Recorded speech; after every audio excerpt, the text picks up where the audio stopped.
Battlefield 6 has a major update this upcoming Tuesday, the Winter Offensive update. It's not going to be the biggest update in regards to content, but mix the content in with the sizable and much needed update for gameplay changes and things like that, you've got yourself still an update you should be looking forward to. Today we're going to be taking a first look of sorts, previewing everything at large here, coming from confirmed blog posts talking about content to even more recently some patch notes for the update. Those dropped already, so we know what big changes are actually going to be in this update come Tuesday.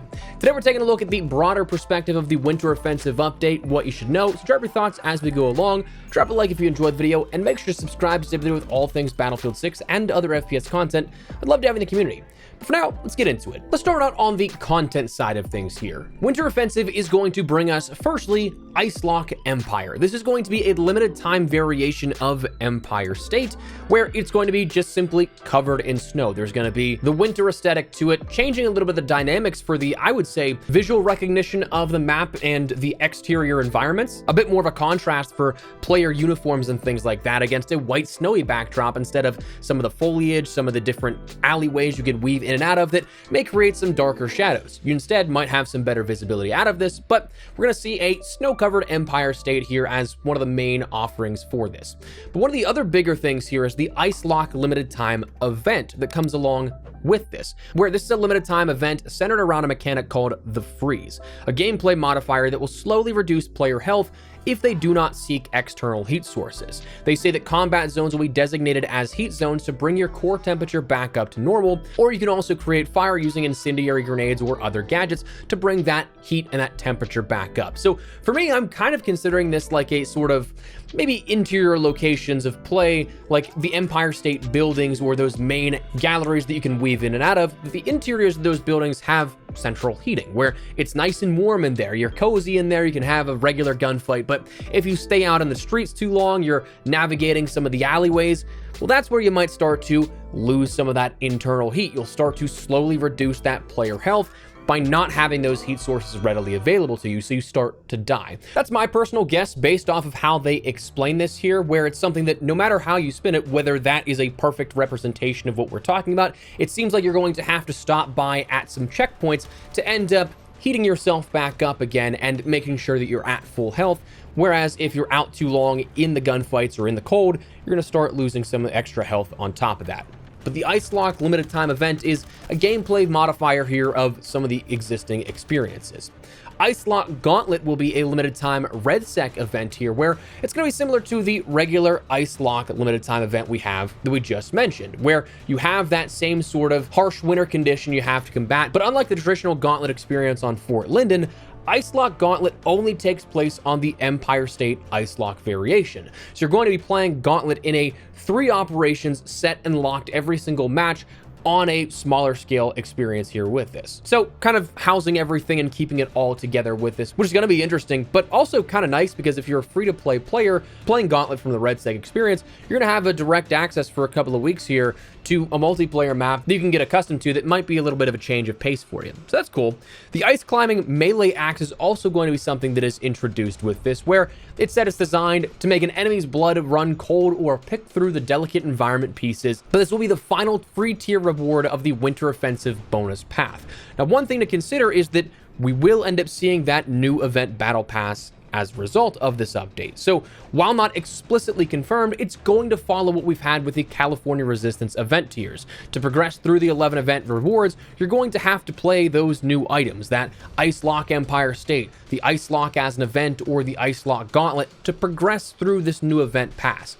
Giving those event tiers as you do, progressing that, while simultaneously also earning you regular battle pass progression. However, vice versa, it's not one-to-one there, because you cannot play that regular gameplay to progress your battle pass and the event pass. If you play regular stuff, you're only going to progress your regular battle pass. And finally, you'll end up having new content coming for Portal. This bringing along with it a new verified mode and all Winter Offensive content, including the Icelock Empire State map and the Icelock variant rules that you can add to Portal. So that, for Portal creators, is just going to give you a little bit more tool sets to work with, and honestly, I think there could be probably some cool stuff that comes out of that, and hopefully gets highlighted by the community a bit for that.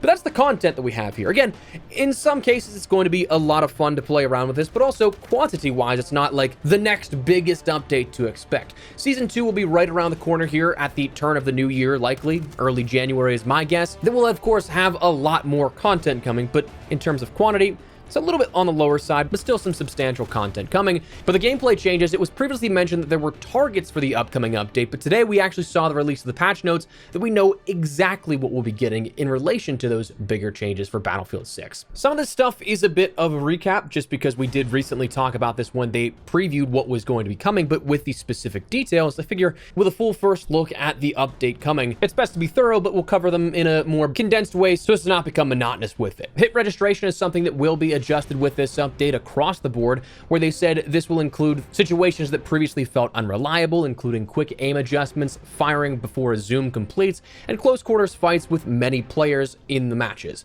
These updates make bullet impacts more predictable and damage feedback easier to read in the moment. Explaining that a bit further, that's also coming down to some UI adjustments as well, so that it's easier to read for the player in those gunfights, and they have as much information as possible to understand what's going on. They said they're going to end up having enhanced close range soldier visibility is something coming with this update, where stronger character highlights and improved prone animations to help soldiers stand out more will be available with this update. Refined weapon handling for more consistent accuracy is going to be there, with addressing issues with the first shot behavior, recoil interaction, and attachment alignment so that weapons feel more stable and predictable during gunfights. There's improved reliability across several core gadgets, including the LWCMS portable mortar, supply pouch, smoke cover, and more. We're going to see a broad audio pass improving combat readability, including clearer footsteps and movement cues, more reliable armor break feedback, and tuning across several high priority gameplay sounds. That, expanding on that for just a second again, also seems to include things like those vehicles in RedSec that just don't make any audio. Obviously, you should be able to hear when a tank is rolling up on you or when a helicopter is making a flyby, but sometimes that stuff just does not actually happen within the gameplay itself. So that should be delivered in a fix with this update. Breakthrough and rush layouts on multiple maps have been adjusted to improve attacker and defender balance and smooth out sector flow. Again, we broke down the specifics of that a couple of days ago, and they also said they strengthened vehicle clarity and interaction, fixing issues around damage zones, HUD overlaps, seat and camera behaviors to make vehicle play more stable for both drivers and passengers, among other things. So from a top level perspective, there are some pretty big changes to the gameplay itself here, especially when you talk about core tenets of multiplayer FPS experiences like hit registration, like audio passes, like the visibility for where you can see players. That, fingers crossed, all of this does amount to an actual net positive for Battlefield 6 and nothing more than that. Like, no drawbacks, nothing. Fingers crossed, this is a just net positive addition to the game. But of course, we won't know until the update itself actually is live. Players can get their hands on the game and check everything out for themselves. That upcoming on the 9th. But I want to fill you guys in here with a brief little first look at what you can expect for the major update coming this week and everything that will come along with it. So drop your thoughts on what you think of this update. Are you looking forward to anything in particular? Drop a like if you guys enjoyed the video, and make sure to subscribe for more Battlefield 6 and other FPS content. I'd love to have you in the community. But for now, thanks so much for watching. Mine has been Espresso. I'll see you later. Take care and peace.